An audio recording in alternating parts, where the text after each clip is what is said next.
Hello friends, हमने पिछले class में देखा था क्लास 9 का चैप्टर 1 का एक्सरसाइज 1.1। आज हम देखेंगे प्रश्नावली 1.2। ठीक है, अब इसमें देखो, मैं थोड़ा सा इससे पहले मैं बता देता हूँ। इसमें हमें पढ़ना है अपरिमेय संख्या के बारे में। ठीक है, और किसी भी नंबर को, किसी भी अपरिमेय संख्या को हम नंबर लाइन पे कैसे दिखाते हैं, तो मैं थोड़ा सा इसके बारे में बता देता हूँ। अपरिमेय संख्या थोड़ा सा आपको बता देता हूँ। परिमेय संख्या तो आप जानते ही हो क्या होता है। परिमेय संख्या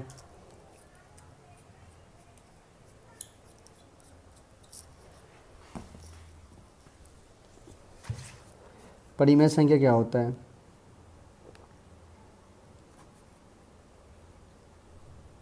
परिमेय संख्या बताया था ना आपको, क्या होता है, जो P अपॉन Q के रूप में होता है। और P और Q क्या होता है हमारा? पूर्णांक होता है। राइट, क्या होता है? पूर्णांक होता है। और Q कभी भी हमारा जीरो नहीं होता। ये Q कभी भी क्या होगा? जीरो नहीं होगा।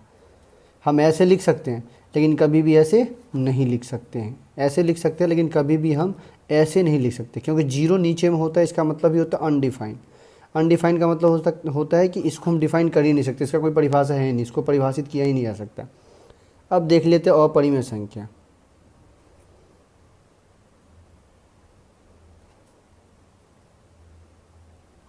अपरिमेय संख्या क्या होता है? जस्ट इसका अपोजिट हमने देखा था, जो P अपॉन Q के रूप में हम जिसको नहीं लिख सकते हैं। राइट, P अपॉन Q के रूप में नहीं लिखना है। कैसे लिखना है हमें? या तो रूट में या फिर हमें डेसिमल में। ठीक है, या तो रूट में या फिर डेसिमल में लिखना है। इसको ही हम बोलते हैं अपरिमेय संख्या। चलो तो हम स्टार्ट करते हैं प्रश्नावली 1.2। 1.2 में पहला क्वेश्चन देख लेते हैं हम क्या करें। नीचे दिए गए कथन सत्य हैं या असत्य, कारण के साथ हमें उत्तर देना है। पहला क्वेश्चन क्या कह रहा है?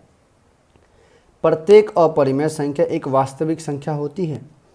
अब देखो, प्रत्येक अपरिमेय संख्या हमने वास्तविक संख्या पढ़ा था। हमने वास्तविक संख्या होती क्या है पहले ये देखो।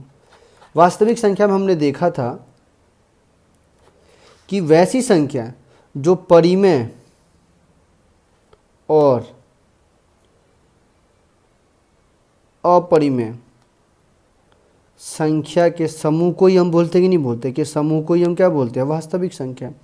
मतलब क्या? जितने भी नंबर हमने पढ़े हैं, चाहे वो पूर्ण हो, प्राकृत हो, पूर्णांक हो, सारे सारे कौन से नंबर है? अपरिमेय संख्या है। कौन सी संख्या है? अपरिमेय वास्तविक संख्या है। वास्तविक संख्या में परिमेय और अपरिमेय भी आता है। तो अब देखो क्वेश्चन क्या कह रहा है, प्रत्येक अपरिमेय संख्या एक वास्तविक संख्या होती है। हाँ, सत्य। इसका आंसर क्या हो जाएगा? सत्य हो जाएगा। क्या हो जाएगा आंसर? सत्य हो जाएगा, क्योंकि वास्तविक संख्याओं जो है, वास्तविक संख्या किसका किसका समूह होता है?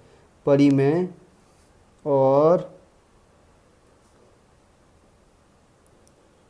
अपरिमेय संख्या का क्या होता है? समूह होता है। ठीक है, तो परिमेय और अपरिमेय संख्या से ही मिलकर वास्तविक संख्या बनती है। तो क्वेश्चन ही क्या कह रहा है? अपरिमेय संख्या वास्तविक संख्या होती है। तो हाँ, होती है, सत्य हो गया पहला क्वेश्चन। दूसरा क्वेश्चन कह रहा है संख्या रेखा का प्रत्येक बिंदु रूट m के रूप में होता है, जहां m एक प्राकृत संख्या है। देखो अब क्या कह रहा है, प्रत्येक बिंदु रूट m के रूप में, और m क्या होना चाहिए हमारा? प्राकृत संख्या होना चाहिए। प्राकृत संख्या तो ठीक है, लेकिन यहाँ पे देखो, अगर प्राकृत संख्या अगर हम माइनस वाली संख्या ले लें, अगर -3 रूट, ये कभी पॉसिबल है? नहीं होगा। तो इसका आंसर क्या हो जाएगा? असत्य। क्या हो जाएगा इसका आंसर? असत्य हो जाएगा। राइट, क्यों असत्य हो जाएगा? क्योंकि ऋण संख्या किसी भी प्राकृत संख्या का वर्गमूल नहीं होता है। राइट, चलो अब थर्ड क्वेश्चन देख लेते हैं। कह रहे हैं प्रत्येक वास्तविक संख्या एक अपरिमेय संख्या होती है। प्रत्येक वास्तविक संख्या नहीं हो सकती। क्यों? देखो, वास्तविक संख्या कह रही है, तो वास्तविक संख्या में क्या क्या होता है? सारी संख्या आती है ना, लेकिन अपरिमेय संख्या कौन कौन सी होती है? सिर्फ रूट और वर्गमूल, दशमलव, डेसिमल वाले ही होते हैं। लेकिन अगर वास्तविक संख्या में तो परिमेय संख्या भी आती है। तो क्या परिमेय संख्या हो सकती है? अपरिमेय संख्या नहीं हो सकती ना। तो इसका आंसर क्या हो जाएगा? असत्य। क्या हो जाएगा? असत्य हो जाएगा। राइट, क्या हो जाएगा? असत्य हो जाएगा। ठीक, अब देखते हैं सेकंड क्वेश्चन। सेकंड क्वेश्चन क्या कह रहा है, क्या सभी धनात्मक पूर्णांक के वर्गमूल अपरिमेय होते हैं? यदि नहीं तो एक ऐसी संख्या के वर्गमूल का उदाहरण दीजिए जो एक परिमेय संख्या है। हमें क्या कह रहा है कि क्या सभी धनात्मक पूर्णांक मतलब क्या होता है? प्लस वाली संख्या। कौन सी संख्या? प्लस वाली संख्या को हम धनात्मक पूर्णांक बोलते कि नहीं बोलते?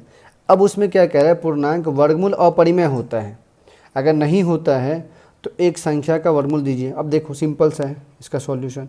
अगर हम √4 ले लें तो √4 का वर्गमूल क्या होगा 2, और 2 के बट्टे में गिराएं तो परिमेय संख्या हो जाएगी, नहीं हो जाएगा, लेकिन अपरिमेय हो रहा है, नहीं हो रहा है, तो हो गया इसका आंसर क्या हो जाएगा 2 हो जाएगा। ठीक है, 2 क्या है, एक परिमेय संख्या है। कौन सी संख्या है, परिमेय संख्या। हम इसको बना सकते कि नहीं बना सकते बट्टे में 1 डाल के।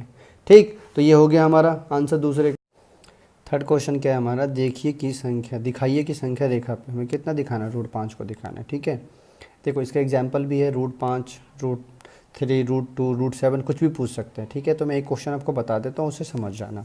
अगर आपको √7, √2, √3 का भी अगर दिखाना होगा, अगर आपको चाहिए होगा वीडियो, तो मेरे को कमेंट में बता देना, मैं बता दूंगा आपको, राइट, उसका वीडियो बना के। चलिए हम इसका देखते हैं क्या कह रहा है हमें।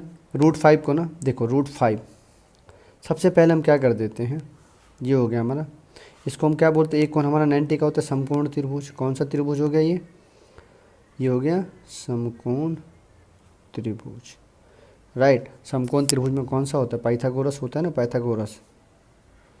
पाइथागोरस प्रमेय। ठीक, अब देखो इसमें सबसे बड़ी भुजा को हम कर्ण बोलते हैं, ये हो गया हमारा आधार और ये हो गया हमारा लंब। ठीक, देखो अब इसका हो गया 2 सेंटीमीटर का ये ले लेना, 1 सेंटीमीटर का ये लेना, तो फॉर्मूला क्या होता है पाइथागोरस का, कर्ण का स्क्वायर बराबर क्या होता है, लंब का स्क्वायर प्लस आधार का स्क्वायर। होता है कि नहीं होता ये फॉर्मूला। अगर हम इधर से स्क्वायर हटा दें तो इधर क्या आ जाएगा, रूट आ जाएगा, लंब का स्क्वायर प्लस आधार का स्क्वायर, राइट। तो लंब हो गया हमारा कितना 1 और आधार 2 का स्क्वायर, 1 का स्क्वायर 1, 2 का स्क्वायर 4, 4 और 1 5। ठीक है, अब इसको हम कैसे इसको दिखाएंगे नंबर लाइन पे। तो सबसे हमें इसको दिखाने के लिए हमें किस किस की ज़रूरत पड़ेगी, कंपास की और स्केल की और पेंसिल की, राइट। तो चलो मैं आपको बताता हूँ कैसे करना है, हमें नंबर लाइन पे कैसे दिखाना है। तो सबसे पहले हमें एक लाइन खींच लेना है, राइट। अपने मन से कितना भी खींचना है, ज़रूरी नहीं है हमें। अब देखो अपने मन से ले लो, कुछ भी ले लो आप। मान लो हमने यहाँ पे ले लिया 0 1 2 3 4, ठीक है, ये हो गया 1, ये हो गया 2, इधर हो गया माइनस का हो जाएगा, इधर 3, इधर ये 4 हो गया। ठीक, अभी हम देखेंगे क्या करना है। नीचे में हमें कितना लेना है, 2 सेंटीमीटर का। कितने सेंटीमीटर का, 2 सेंटीमीटर। 2 सेंटीमीटर कहाँ पे है, यहाँ पे, राइट। तो ये हो गया हमारा कितने सेंटीमीटर का, यहाँ से 0 से लेना है हमें, 0 से, ये हो गया 2 सेंटीमीटर। अब लंब कितना लेना है, 1 सेंटीमीटर लेना है ना लंब, ठीक है। तो 1 सेंटीमीटर, देखो यहाँ से आप देख लो कितने सेंटीमीटर, कितने पे आ रहा है ये, कितने पे आ रहा है 1 सेंटीमीटर का, 1.4 आ रहा है, समथिंग 1.4 आ रहा है। तो आपको क्या करना है, 1.4 पे रखना है इसको, राइट, और 1 सेंटीमीटर का बना लेना। अपने मन से बना सकते हो, ऐसा जरूरी नहीं, लेकिन फिर भी मैं बना के दिखा रहा हूँ आपको। ये हो गया 1.4 का। अब क्या करना है हमें, कौन सा बनाना है, हमें कौन सा त्रिभुज बनाना है, बस समकोण। तो समकोण बनाने के लिए हमें क्या करना पड़ना है, इसको और इसको मिला देना। इसका नाम बी डाल दो, ठीक है, इसका नाम ए डाल दो, राइट। अब हमें क्या करना है, ये हो गया हमारा, ये हो गया 2 सेंटीमीटर का हमारा, और ये हो गया हमारा 1 सेंटीमीटर का, राइट। तो ये हो गया हमारा कितना, √5। अब क्या करना है, देखो यहाँ पे रखना है कंपास का ये नुकीला वाला पार्ट, और इसको यहाँ पे एकदम यहाँ पे इसके एकदम ऊपर पे रखना है हमें क्या, पेंसिल, और इसको नीचे की ओर डॉट डॉट लाइन से स्लाइड कर देना। जहाँ पे ये कटेगी यही हमारा हो गया, इसका नाम डाल दो PQ कुछ भी, यही हो गया हमारा क्या, √5। ठीक है, अब √2 बनाना होता तो हम क्या करते हैं, देखो एक रफली बता देता हूँ। 1 सेंटीमीटर का हम क्या करते हैं, इधर 1 सेंटीमीटर नीचे में लेते हम पहले, 1 सेंटीमीटर इधर से और इधर से, √2 हो गया। फिर यहाँ पे कंपास का नुकीला पार्ट, यहाँ से ये जहाँ पे आती नंबर लाइन पे ये हो जाता है √2। इसी तरीके से आप बना सकते हो, ठीक है। तो ये 1.2 आज यहीं पे हो गई समाप्त, ऑल क्वेश्चन हमने बना दिया। अब 1.3 देखेंगे नेक्स्ट क्लास में, राइट, नेक्स्ट लेक्चर में देखेंगे हम। तो चलो ये वीडियो अगर आपको अच्छी लगी हो तो प्लीज़ लाइक कर देना, सब्सक्राइब कर देना, अपने दोस्तों में शेयर कर देना।